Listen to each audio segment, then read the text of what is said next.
palavra governança, ela tem pelo menos 2 décadas, mas na última década vem sendo muito usada pelas administrações públicas e privada, no Brasil e no exterior. Há um pouco de modismo no termo governança, né? Ou seja, há uma certa presunção de quem fala de governança, de um certo modernismo, né? De alguma coisa que tenha sido uma invenção da roda, né? E, na verdade, a gente vai ver, a ideia de governança é bem mais antiga, ela permeia a administração pública, pelo menos conceitualmente, né? Permeia a administração pública como princípio há muito tempo, há décadas.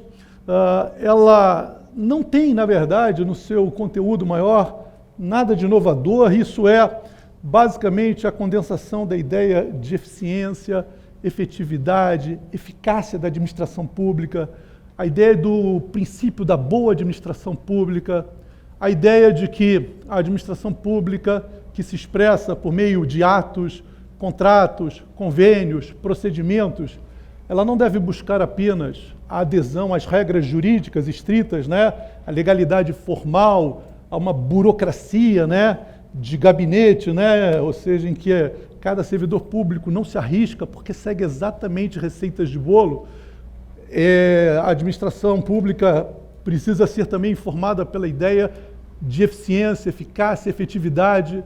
Nós sabemos que nós temos que buscar resultados, nós temos que buscar a satisfação do cidadão, da sociedade, que é o cliente dos serviços públicos.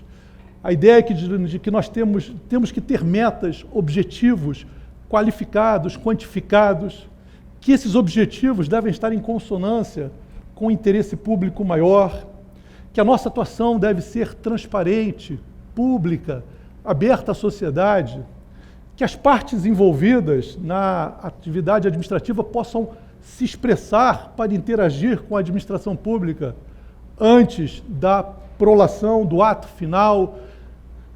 Senhores, que deva haver responsabilização dos agentes públicos, que eles devam prestar contas de suas atividades, que deva haver planejamento da atividade administrativa, no caso das aquisições, das contratações, que nós tenhamos bons projetos básicos, bons termos de referência, que eventualmente você deva ter uma estratégia, ou seja, que o planejamento seja um planejamento estratégico, ou seja, que olhe o longo prazo, o médio prazo, o curto prazo.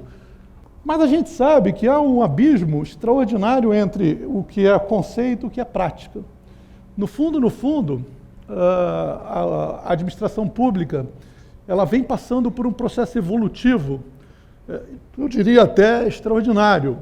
No campo federal, nesses 23 anos de Tribunal de Contas da União, a gente percebe uma evolução muito grande nas práticas administrativas, mas ainda há um enorme abismo entre esses conceitos simples que eu coloquei e a prática administrativa, que ainda continua burocrática, que continua lenta, continua, de certa forma, feita de forma improvisada, sem planejamento, ou com planejamento deficiente, né? Com enorme déficit de comunicação com o público, com a sociedade, com uma enorme dificuldade ainda de responsabilização adequada dos agentes públicos, com uma ideia ainda não totalmente solidificada de prestação de contas, né? Acesse www.jmleventos.com.br e conheça o portfólio de soluções da JML Consultoria e Eventos.